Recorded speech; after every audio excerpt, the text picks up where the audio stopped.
I don't see any difference between kids in Germany and kids in Singapore and kids in Arkansas, kids in San Francisco, when they are involved in a comfortable environment where they're given open-ended prompts, when they're able to express their own ideas. I see that excitement and that joy all over the place. Bonjour, welcome to Wide Walls, a podcast where inspiring educators, researchers, designers, and innovators share their personal journey and their vision for creating better learning experiences for children. My name is Mathieu Penaud. I am a product manager and learning experience designer, and I am passionate about the role of design and technology in education and learning, and the humans behind it. If you find this episode insightful, share it with your friends and colleagues and give us some stars on your favorite podcast platform. Thank you very much for your support and for being part of the conversation. And now, let's welcome our guest. Welcome everyone. Today I'm particularly excited to speak with Ryan Jenkins, an inspiration to me and many others in the field of tinkering and hands-on learning. Ryan defines himself as a constructionist educator, a term that we will define further in our conversation. After working for more than 10 years at the Exploratorium, the fantastic science museum in San Francisco, he co-founded Wonderful ID Co. with Nicole Catrett to support the exploration of art, science, and technology through making and tinkering. For many years, Ryan has been advocating for educators to explore a tinkering-based education philosophy through professional development workshops, keynote talks, mentorship, and written guides and resources. In fact, this October, he will release his first book, The Tinkering Workshop. This book will help kids and adults get started with everyday materials, build personally meaningful projects, and explore ideas related to art, science, and technology. And I personally cannot wait to get my hands on it. Today, we'll dive into the world of making and tinkering to understand its values and benefits for learning. And we'll learn more about Ryan's personal journey as an educator, entrepreneur, and writer. Ryan, thank you so much for joining me today from Germany, and welcome to the show. Thanks, Matthew. It's great to be here with you. Yeah, I'm so excited about this conversation. And we're actually going to start with some rapid fire questions. So the goal is for you to answer the first thing that comes to your head. I promise there's no trick question. Or maybe. Sounds like fun. Yeah, sounds like fun. All right. So Ryan, where did you grow up? I grew up in Thousand Oaks, California, which is a city a little bit north of Los Angeles. Nice. And where do you live now? Now I live in Freiburg im Breisgau, Germany, which is a city that's almost right on the border of France, Switzerland, and Germany. It's in the Black Forest region of Germany, and I've been here for the past almost 4 years now. Oh, wow, already. Nice. Yeah. It feels like yesterday, but I think time is moving especially fast and slow at the same time, so it's hard to know. Yeah. What was your favorite game as a kid? Well, that's a good question. I feel like I played a lot of video games. I really loved playing video games, playing on the computer. Something that comes to mind is Where in the World is Carmen Sandiego?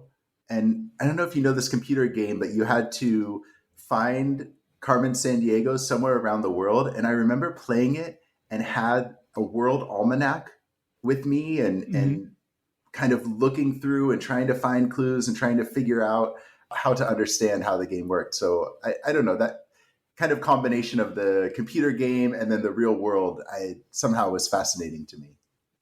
Very cool. And what is your favorite tinkering activity? That might be tricky for you. Yeah.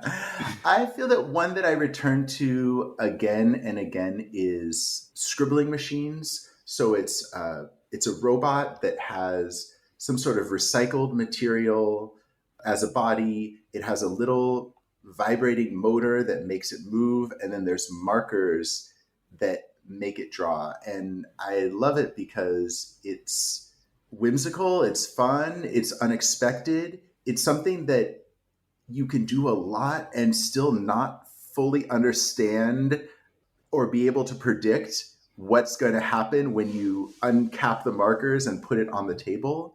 And it really is this blend of art and science and engineering where all of those things fit together, and it feels like kind of a distilled version of that idea. Oh, I love it. Yeah, and I love this activity, and I know like kids love it too.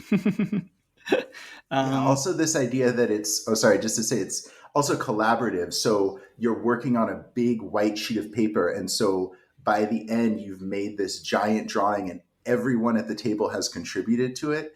And I think that's something I love about a tinkering activity when you're building something that's larger than your own individual project. yeah, that's beautiful. And actually, I just say kids love it, but kids and adults all together love it. Cool, thank you. And who was your favorite teacher? Yeah, I feel that for me, the person who I think about as a teacher the most is actually when I was working at the Exploratorium, there was the senior scientist, Paul Doherty, who was a master science communicator, science teacher. And he was one of these people when I started working at the museum who made me feel like I could understand science, like this was something that was interesting, that questions that I had were valuable and interesting, and it was okay to ask questions about these complicated topics. And yeah, and Paul sadly passed away a few years ago, but I remember at his memorial service, one of the things that people kept saying was that like he always made time for people. And so if somebody has a presentation about rainbows, they talked with him for 20 minutes. Or if somebody wanted to make a video about one that we did was the physics of scribbling machines from the last answer. He always made time for that. And I feel like that's something that's so important as a teacher, that you make time for the questions that people have and the ideas people have and take those seriously. Hmm, definitely. What is one thing that all kids should learn at school? I think the most important thing to learn is like learning how to learn. So learning how to ask questions, how to figure things out, what's the toolkit of ways to test out an idea, people to ask, resources to look for. I think that more than any specific fact or content, this process of learning how to find out more answers to the questions that you're interested in, I think that's a really important thing for kids to learn. Hmm, yeah, very true. And what is one thing that all adults should learn at work? I think that I find that learning how to share half baked ideas, things that are in progress, projects that you're not 100% sure of, learning how to share those things with the world in a public way, and also learning how to give feedback about that. I feel that so much of the work of designing tinkering activities is, and probably all other kinds of work as well, is feeling comfortable to put your ideas out there, even when you're not 100% sure that they'll be successful, Hmm, but try things and experiment in that way. nice. And a little bit more about you. What is the skill that you are the most proud of? I mean, recently I'm thinking about living in a foreign country and learning a language as an adult. I think every time I go into a bakery and I can order a croissant or a coffee in German and people understand me, I feel really proud about having that skill. That's Even awesome. if there's still much more to do, and I have a long way to go, but just that being able to be understood is really nice. Yeah, that's awesome you say that because it makes me think of an article I just wrote recently about real time translation with generative AI and how we might lose that kind of like just that pride you just shared of that connection that you can have with learning that new language and using it. So yeah, really interesting that you say that's kind of like a one more evidence that we should not like lose that. Um, Yeah, and I mean, there's so many situations where you make connections with people, just by trying. I mean, just by trying to speak the language, just by mm, giving it a best shot. And I mean, I'm very long way away from being fluent or perfect, but I think that process of working to make a connection with someone, it's definitely given me a lot of insight being a native English speaker, how much we sometimes assume that people will always speak English, and what it's like to really communicate in a second or a third language. And I have so much respect for people who really can just quickly and easily switch between different languages. Mm, yeah. What is a creation you're the most proud of? Yeah, I mean, I was I was listening to previous episodes, and I agree with many of your other guests. I When I think of pride, I mean, I think of my son, and I think Mhm. of his growth. I like thinking about creation seems a bit hard for me because I feel like he's his own force, if that makes sense. So Yeah. um pride, I think of my son and of my family. In the tinkering world, I feel like it's anything that then gets taken up by someone else and made into their own version. So, like, an example was that Nicole Catrett and I at the Exploratorium made a musical bench where you sit down, you hold the armrest, and then you hold hands with another person. And depending on what kind of contact is going on your fingers, it makes different tones. And Mm, I feel really proud when I see versions of that in other science centers in the world that is not a copy of what we made, but it's the next iteration, and maybe someone used a different kind of microcontroller or a different setup, and I really like being part of that chain of ideas that keep developing. awesome. Last two questions.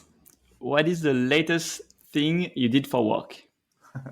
I'm today I'm trying to connect a camera and a projector to a Raspberry Pi so that an exhibit prototype I'm working on an exhibit prototype where it's a tabletop light and shadow exploration, and I am working on a system where then what people are doing on the tabletop can be projected on the wall so that other people in the museum environment can see what's going on, maybe get interested and collaborate. And I'm such a also beginner at these sorts of things. So just like loading the Raspberry Pi software onto the micro card, the SD card, and booting the little computer, like just those things. Yeah, but that's how I spent my afternoon, let's say. Nice. I'm actually curious. Where do you go to learn how to do that? Where do you get your information?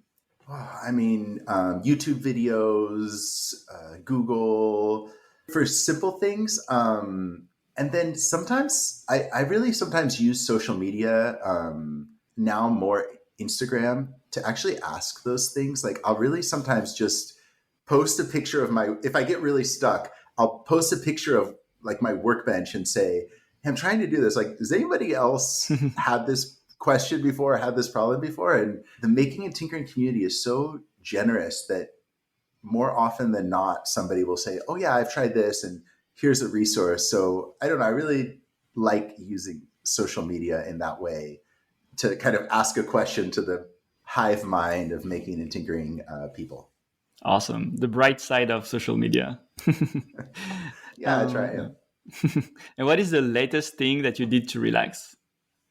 I feel like I've gotten into listening to audiobooks when I'm biking around the city. And I feel that, I don't know, I really like that idea of listening to a book over the course of several days or several weeks. And it feels relaxing to me that I can take that time and not just scroll, not have the downside of social media where you're just kind of scrolling through the feed, but kind of relax by getting involved in a novel or a good book.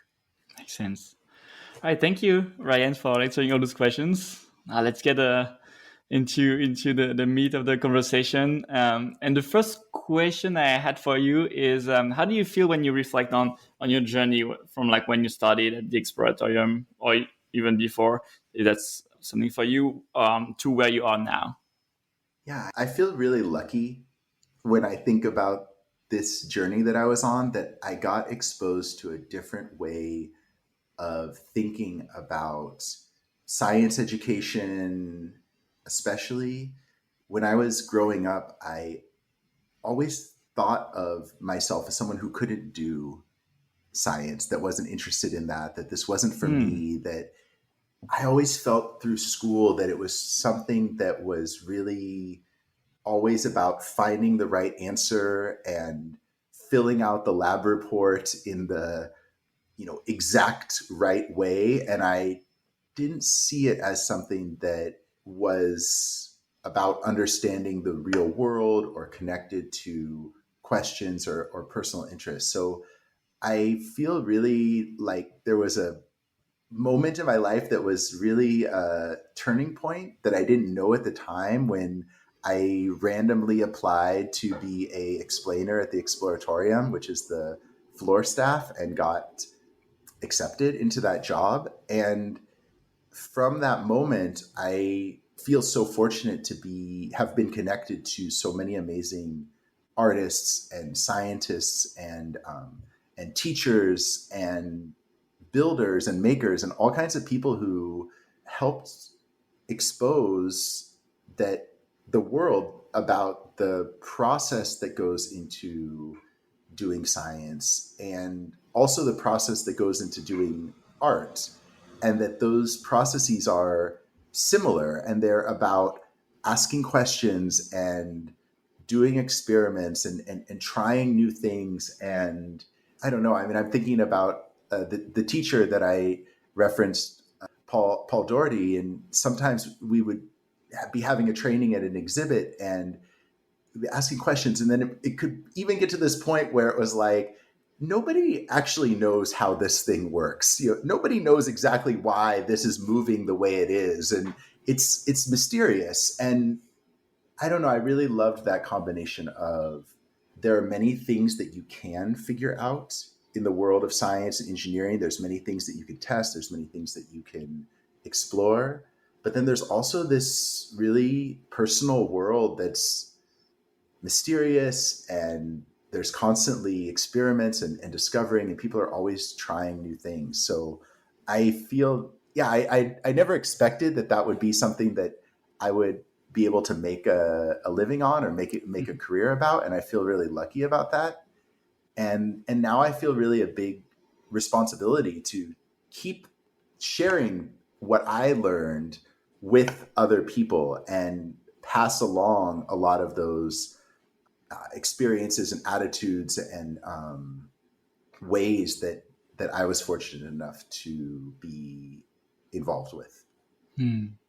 Yeah, and that's interesting because you enter the Exploratorium and kind of talk about like science, because the Exploratorium is a science museum and science kind of like the overarching kind of theme there, and then you kind of move and specialize towards tinkering, which is more of an activity or a philosophy more than like a domain by itself. You still like learn about science, art, etc.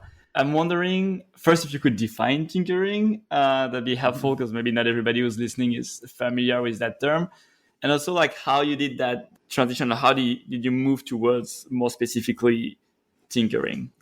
Yeah, and I feel that tinkering in the way that myself and colleagues are using it is a bit of a, let's say, invented or specialized Yeah. way of using the word tinkering. And I feel that the group that I was involved in, which was called the Tinkering Studio at the Exploratorium, was coming up also around the same time that there was a program also in the Bay Area by from Gaver Tolley, who is another amazing educator who was doing a summer camp called Tinkering School. And so I feel like we were working together to define tinkering as an approach to learning. And for me, the two key elements of tinkering as an approach to learning is, firstly, that it is about the ideas of the participant, of the kids, of the adults, of the people who are doing the activity. That the most important thing when you are tinkering is that it's not about the ideas that I have as an educator, but the most important way to work through the project is from the questions, the ideas, the experiments that the learner is focused on. And the second part that I feel is most important about tinkering is that it's about the process. So at this moment, maybe 15, 20 years ago or so that many of us were starting to think about tinkering or call at least the tinkering studio at the Exploratorium, that there was also a lot of energy around making and the maker movement, maker fair, which I also am really connected with. And I feel really, I feel like that's a really valuable thing as well. But I feel that for us, we saw tinkering as a way to be more specific about the type of making that we were proposing, saying that it's not about following the steps and getting all to the same end product, but it's about the process that you go through, the wrong directions, the things that don't work the way you expect them to, the moments that you're proud, the moments that you're frustrated, the moments that you're surprised.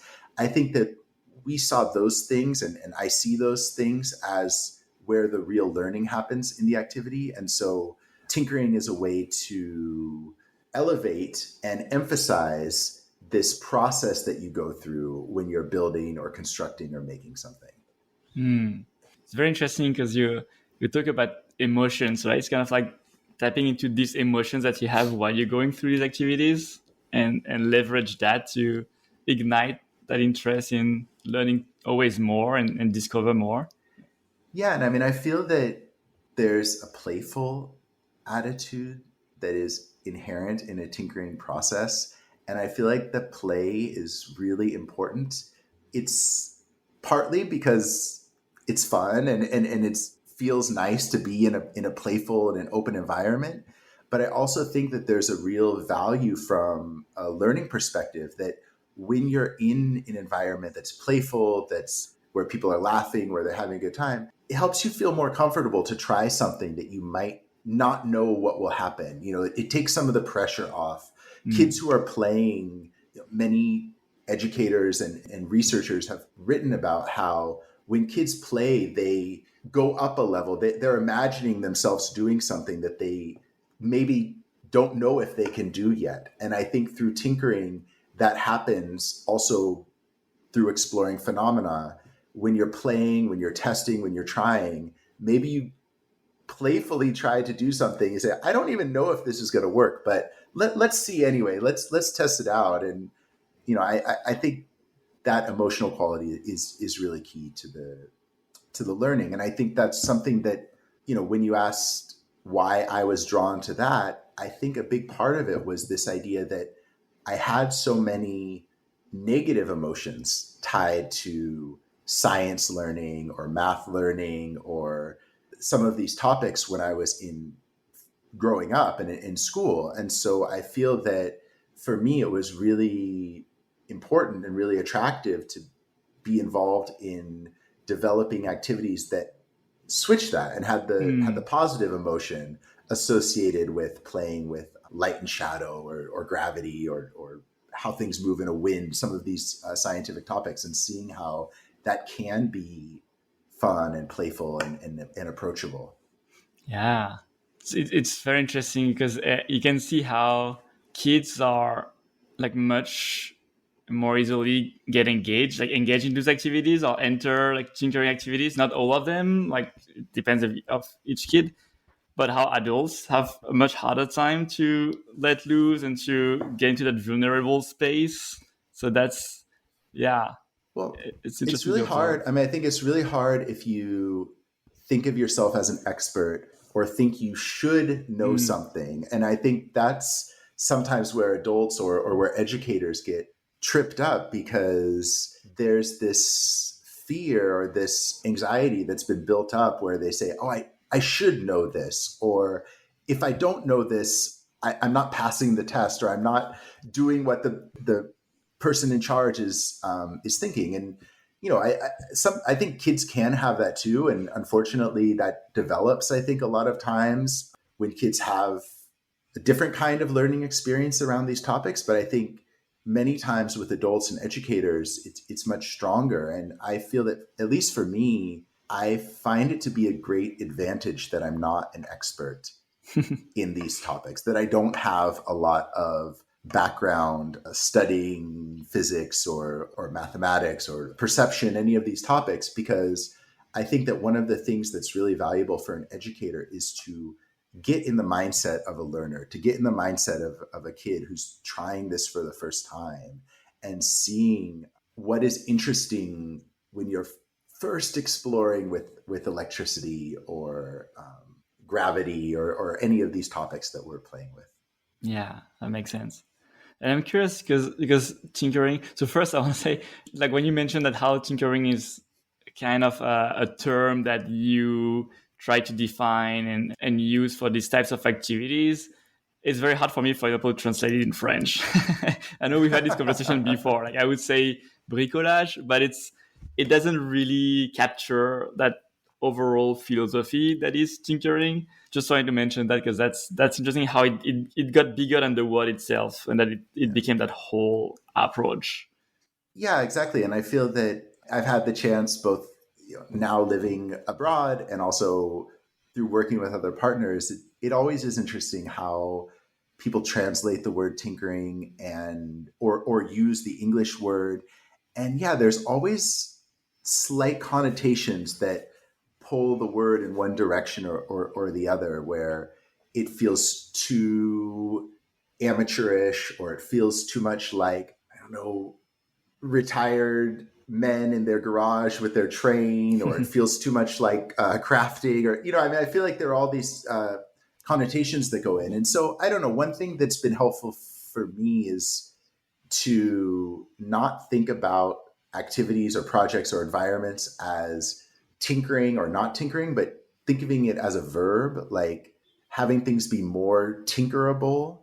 So having projects, having activities that are more tinkerable, which maybe means that kids can bring their own ideas in, that they can iterate on their design, that they can collaborate, that they can be playful. And maybe thinking about some of those qualities of learning helps bring that back into the term. Mm, that makes sense. And actually, I'm just curious, and maybe you don't necessarily have an answer to that, but is there some fundamental differences in the way people or educators approach tinkering in Germany or in Europe in general versus in the US? In general, I feel that most environments are very similar and most people who are working on these projects are very similar. And so I guess what I mean to say is that I have the chance a lot of times trying these tinkering projects in Germany, in Singapore, in Arkansas, in San Francisco. And some of the challenges that educators bring up are always very similar in terms of, well, this seems like a great approach, but I don't think it can work here because we don't have so much time in school, or the curriculum is very strong, or people here are just really focused on, getting the right answer, and that's how people work in name your setting. And I feel that I mean, it's nice. It's a good thing that some of these things are a bit of universal challenges. And then I also feel that once people try tinkering activity to try to build scribbling machines with their class or have a marble travel down a track, this way of playing and learning also is very universal. And so that I don't see any difference between kids in Germany and kids in Singapore and kids in Arkansas, kids in San Francisco, when they are involved in a comfortable environment where they're given open-ended prompts, when they're able to express their own ideas. I see that excitement and that joy all over the Hmm. place. So And what advice do you give to those educators who want to bring tinkering activities in their classroom, but do have those challenges of time and resources? And yeah, I mean, I think the first thing is that I have to be upfront that I have not had that experience of working day to day in a classroom. I've worked with a lot of schools and I've worked with teachers, but I think it's really important to acknowledge that there are constraints that teachers are under, both in terms of time, in terms of curriculum, in terms of expectations, number of students in the class. So I don't want to discount any of those things. And I think it's really important. A lot of times it's been very helpful to use a set of resources from the Harvard Graduate School of Education, Project Zero, that are called thinking routines. Maybe you know some of these, or maybe we've even done some of these together before. But one of the ones that I always like to do in the beginning of a workshop is a compass, where one of the points is worries. Like, what worries do you have about bringing tinkering into the classroom? And so getting educators, teachers to bring those up, I think is really important, because they are valid, and they are things that have to be addressed. The advice I give is to try to take an experimental approach yourself as an educator. And so I think that means both being a researcher and observer for the students in your class. So to really watch them, see what they do, try to pay attention to what questions they have, what's exciting to them. One of the things that's really great about tinkering projects or constructionist projects is that there's a physical object that they're making or they're working on. And I think teachers can see those physical objects as like a mystery of what was going on inside of their head. We don't know really what's going on inside of the students' heads that we're working with, but these projects give us a chance to see the results of those explorations and discoveries and experiments. And then the other thing that's really helpful for me that I also share with educators is this idea from the Institute for Inquiry at the Exploratorium, that they talk about doing subtle shifts, so that it's small changes that you make to your practice over time. And that tinkering as an approach to learning isn't meant to come in and like replace everything right away, and you forget about all the ways that as a teacher you are so good at engaging with students and getting them excited and caring about them and bringing up new facts and ideas. But it's just something else and something to try to add to your practice as an educator. And so usually we break things down into environments, facilitation prompts, and materials and activity design. And I think just trying some small changes in each one of those categories might make a big difference. So, rearranging the tables in your classroom so the students can talk to each other while they're building. Placing the materials in an area where the students have to walk by each other to find something to use back in their project and see someone else's project and get inspired by that. These things are things to try, they're things to test. But I think if teachers have the mindset that what I'm doing is being an experimenter, being an explorer, being a researcher, then it can be really fun to see what happens when you make some of these small changes. Thank you. Those are great advice. Yeah. And I just want to bounce on the word constructionism that you used again in your description. And I mentioned at the beginning during the intro that you define yourself as a constructionist educator. And I just want to define what constructionism is, because that's also kind of the theory that's at the base, like learning theory that's at the base also of all that approach.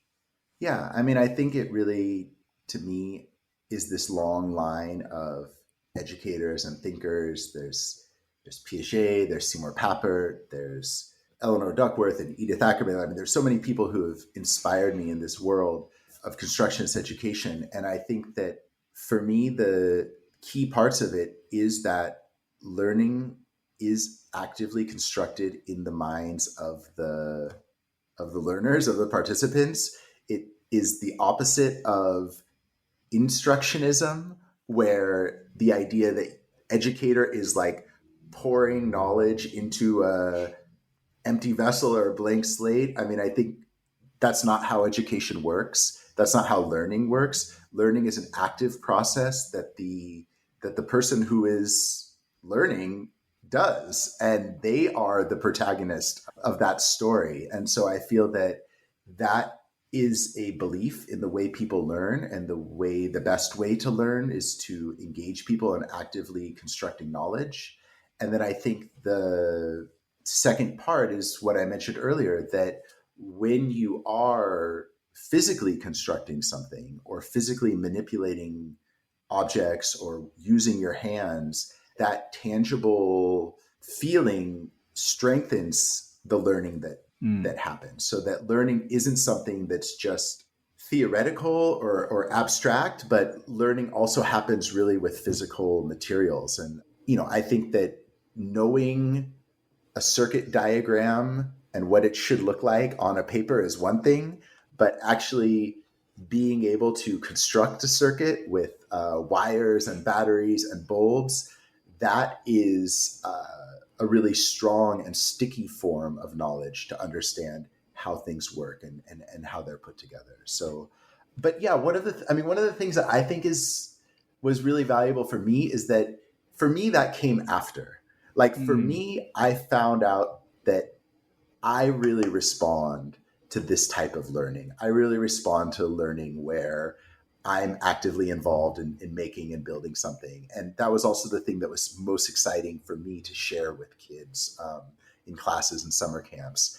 And then afterwards, as I've gotten deeper into this world, then I started to read and see and be exposed to Seymour Papert and John Holt and Reggio Emilia schools. I mean, all this extra work. And then you say, oh yeah, that seems connected to the way I learn. And to me, that's a really almost a better way to do it, not to learn all the theory and then try to put it into practice. But then once you've developed that practice, to sort of go and see these brilliant people who have articulated why this thing that feels really good in the moment is a really valuable way of learning.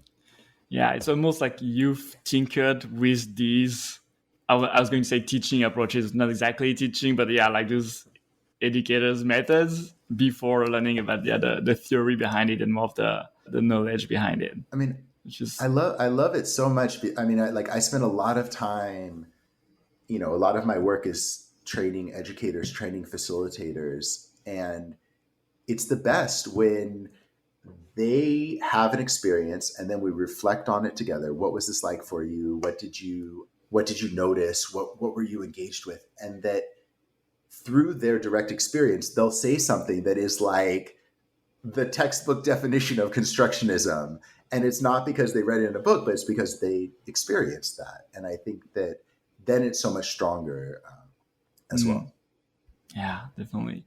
And is that one of the reasons why you decided to create Wonderful Idea Co. to kind of move forward with sharing these approaches with educators, with museums, with parents? Like, what was the motivation for you behind creating Wonderful Idea Co? Yeah, I think that part of it was that. Part of it for sure was this. I was used to tinkering in a specific context in a science museum, at the Exploratorium, which is kind of a very special science museum that is full of handmade exhibits and really focused on the behind the scenes of the process. So for sure, a big motivation was to try to see how these ideas and approaches look across a wide variety of settings. So what's possible in libraries, what's possible in schools. We did tinkering in art museums and planetariums with Wonderful Idea Company. And I feel that that's a really great motivation to say, okay, let's spread this out into different places and different parts of the world. And then I just think personally, it's also part of this tinkering approach, this experimental approach, was that I really wanted to understand all the parts of the process of tinkering and of running workshops and doing events and building exhibits. And so, there's so much that goes into starting a company. I mean, you've been in these startup environments before, I know, and it's really, you are doing everything and you're experimenting with everything, and not everything is fun. I mean, there's also like accounting and taxes and bureaucracy and things you have to do. But for me, it's really this being directly connected to all these different parts of the process. And it's something that when you're in a larger organization, you see just a small part of that. When you're a two or a one person organization, you are directly involved in every aspect of the projects. And that was really appealing to me, to try to see what it felt like and how I could learn more through this immersion in all parts of that. Yeah. And were there things that surprised you, maybe things you learned about yourself, like in the process of building the company? Yeah, I mean, there's so many things that we might advocate for learners that are really hard to do ourselves. So, I mean, it just comes to mind in the beginning of starting the company, it was really hard proposing a project and then not hearing back from the people who you propose it to. And it's like a mini failure. And it's not the end of the world, and it happens all the time in every organization. But I feel that in that moment, it's so personal of like, okay, I'm building something, I'm putting something out in the world, and I have to share it with people and see what their response is. And that's exactly what we're asking kids to do when they come into the tinkering studio or our learning environment, to build something and to be vulnerable, trying something that you're not sure if it's going to work, or, sharing an idea that you don't know how people respond to it. And so I feel that for me, yeah, I'm managed that more now, because I've, now been doing this. I've been working through Wonderful Idea Company for the past 7 years or so. So you build a lot of experience, but the first time you do that, it feels really scary, and you have to kind of overcome this self-doubt and the challenges that go in. And it really has helped me think about what we're asking learners to do when we're asking them to build and share something with us. Yeah. Thank you for sharing that. And what are some, like, to have a sense of the kind of projects that you work on with the company? What are some like memorable projects or projects that stood out for you? Yeah, I mean, I think that two types of projects have stood out to me. One is around trying something new in terms of activity of materials. So something that comes to mind is that we did a summer camp program that was called Code to Cardboard, and it was all about like constructing with cardboard and hot glue guns, and also wood and saws and power tools, and kind of this really construction building with large scale materials element.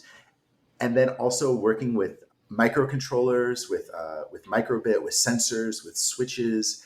And it was a chance to kind of, for just a week-long program with a group of learners, to try to figure out how to scaffold these fields, these topics, so that there are some starting points that the kids can hold on to, but also how to keep it open-ended and keep it in their ideas. So we really worked on what are these initial prompts that get them familiar with the materials. What are some kind of halfway exhibits, like an art machine that is programmable, that has a marker that lifts up and down or that moves in a certain way, and then by the end, really having them get in groups and design their own ideas and their own projects. So I think that's always really interesting to me, to be directly involved in testing out a new prompt, a new activity, trying it with kids or adults, educators, and seeing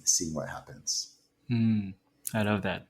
And then the other thing that just comes to mind is having the chance to cultivate a global community of making and tinkering. And so one of the things that I feel really proud of and excited about was actually during the pandemic, we did an online workshop that was called Tinkering World Tour. And we tried to figure out, like, okay, everyone is on Zoom, everyone is in their house, a bit isolated. And so how can we use these tools, use Zoom, use video calls in a way that allows us to do something different and something new? And what we did is we had, each week was a theme of a city around the world. So we did Berlin, and we did Sao Paulo, and we did Nairobi, we did Santa Fe. And in each session, we had different artists give a tour of their studio, show what their tools look like, show what their materials look like, lead us in a project. We had like dance performances and music performances. And it was just really beautiful way to be able to get this feeling that, again, tinkering is an approach that has maybe a slightly different flavor, a slightly different material set, a slightly different word, but that there really is a value all around the world of this kind of exploration, experimentation, discovery.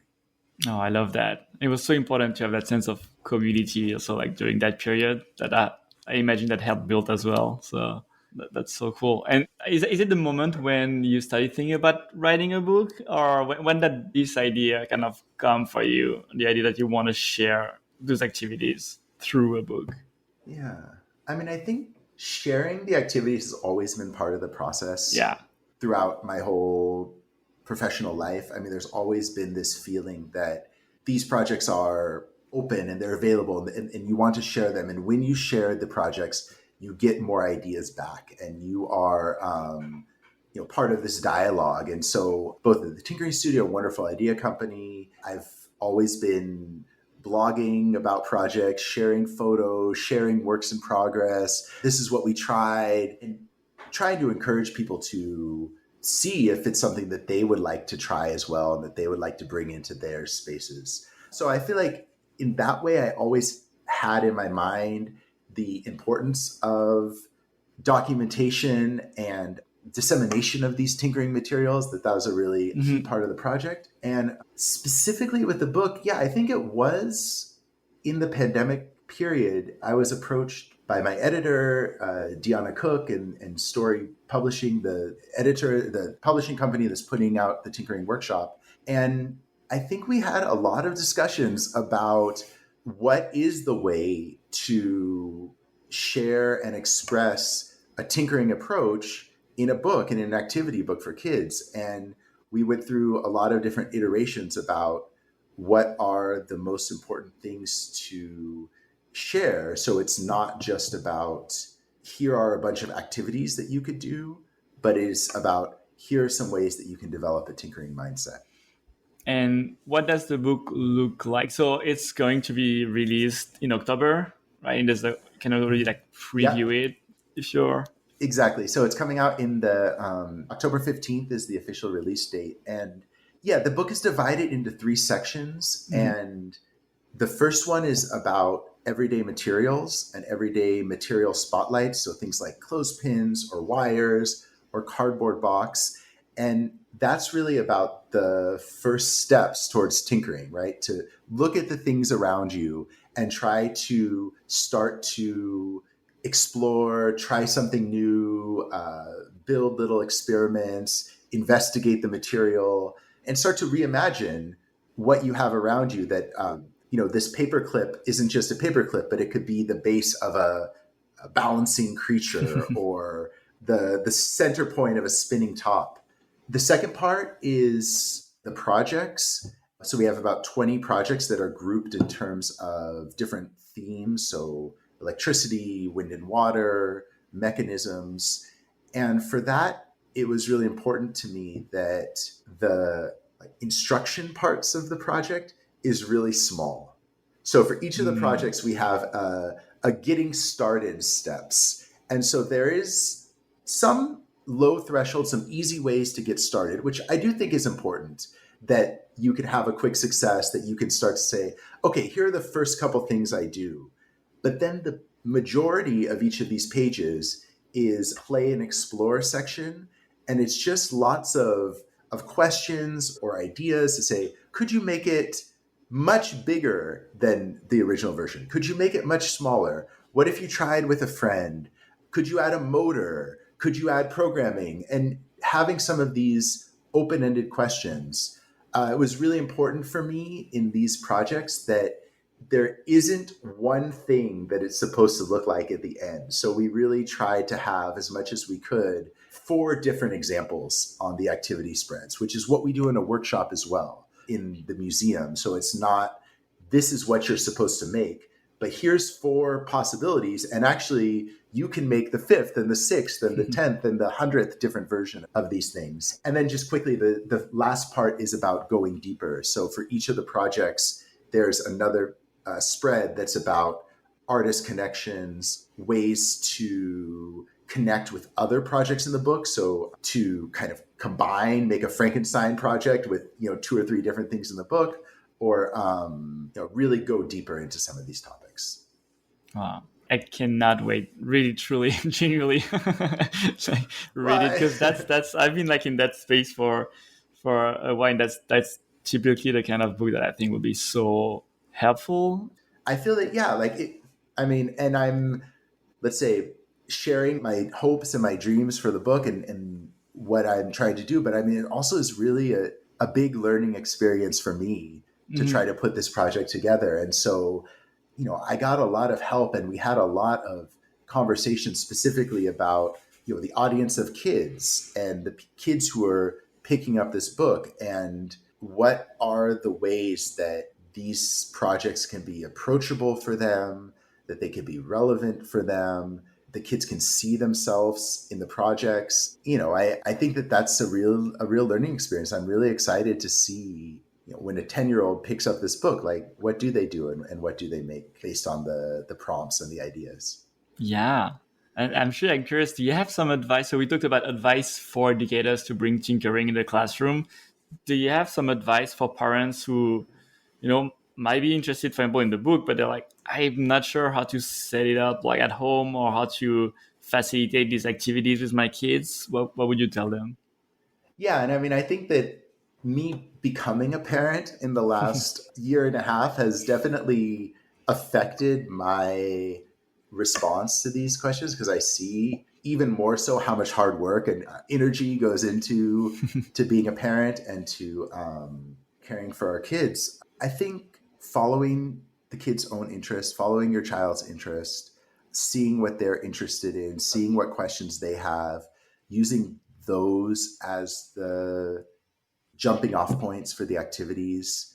I think that playing yourself, I mean, I just see so directly now how much children are observing everything that the parents are doing, and every way that they're interacting with materials. And so I think that if the children see parents as being playful, being experimental, if something doesn't work, kind of, hey, how could we fix this? Or laughing, oh, that didn't work the way I wanted it to. Let's try something different. These ways of modeling a tinkering mindset. I mean, I think that's so important. Yeah, that's so important to do. And then I think that like unstructured tinkering time is so valuable. I mean, I think that I often think about this paper that's from the elementary science study by David Hawkins. It's called Messing About with Science. And in this, a group of educators were studying science learning in schools, and they were seeing, what are effective ways of getting engaged with scientific topics. And this process, this activity of just playing, messing around, testing, trying things, like that needed so much time. They did it for 2 hours, and then they did it for 2 hours more, and then they did it for 2 weeks more. And so I think just having that mindset as a parent, that this isn't a process of, you start it and then you finish it and like it fits neatly into a time box, but that like you can mess around for a few minutes here, you can mess around for a few minutes there, you can take an afternoon, and there isn't necessarily a fixed outcome that you're getting to, but really this playing, experimenting, messing about, like that's where the tinkering is, and that's where the learning is about some of these topics that that the kids will get interested and excited about. Awesome. Yeah, and I always tell like parents, keep a box full of recycled materials where you can put a lot, Yeah. and you will need it once you have the tinkering workshop book. So Yeah, start no, I mean, collecting have these materials. we have in our living room right now like a huge cardboard box from IKEA that is now a fort and is like getting windows and is getting doors and is getting like stickers and fringe and all kinds of new decorations on it. And yeah, like I think both for parents and educators, it's important to realize that tinkering is messy. And I mean that in both ways, like that there is mess, like there is stuff, there is materials, there is a bit of, it's not like a small set, but it's really open-ended in the stuff and materials that you use. But it's also messy in the thinking process and the learning that happens. And that, like there's not like a goal in mind by building with recycled materials or experimenting with a cardboard box fort. I mean, this isn't like, okay, now we've figured out how to finish this and, build the perfect cardboard box fort, but it really is like an endless process where you're trying something, you're testing it. What if we do this? What if we do that? And as much as you can get involved with that, I think it's really important. Yeah. Awesome. Now I have the last question that I always ask everyone, which is, if you could design a school around one thing, what would it be and why? I mean, I think it goes back to all of the things we've been mentioning throughout the whole conversation. I think it's important to design the school around the curiosity, the questions, the choice, the agency that the kids have. I think that it's so important to trust kids to take ownership over their own learning process and to be able to make their own decisions about what they want to try, what a success looks like, how they're developing skills, and kind of when they're at this point where they feel confident and excited about what they're doing. And so, yeah, I think if we could design schools that really put kids' questions and curiosities at the center, I think that would be a great way to approach this world of education. I love it. Awesome. Thank you so much. Yeah. And maybe have slides going to and from the building, so you can just slide out the window onto the recess, and of course, we'll be set. We need that. Awesome. Thank you so much, Ryan. It was such a joy to chat with you as always. Where can people find more information about you and your work? Yes. So if you go to Wonderful Idea Co website, which is wonderfulidea.co, the blog there is the best place to find the latest projects and prototypes and ideas. And then if you go to thetinkeringworkshop.com, which is the name of my upcoming book, that will give you all of the information about where you can pre-order. You can see some sample pages. I have a lot of other resources I'm working on. In the fall, when the book comes out, I'm actually planning to be back in California to do some in-person events around the book launch. So all of that information about where you can come and hopefully we can tinker and work on some of these activities together, that will all be on the website as well. Awesome. Well, I put the link in the description of the episode, and I'll be there in October. Yeah, can't wait to see you, Matthew. It's so great chatting with you, and really love all the work that you're doing on this podcast. I've been a big fan listening to the episodes as well. Oh, thank you. Thank you. I appreciate it. All right. Thank you, Ryan. Have a good rest of your day. All right. Bye. Bye.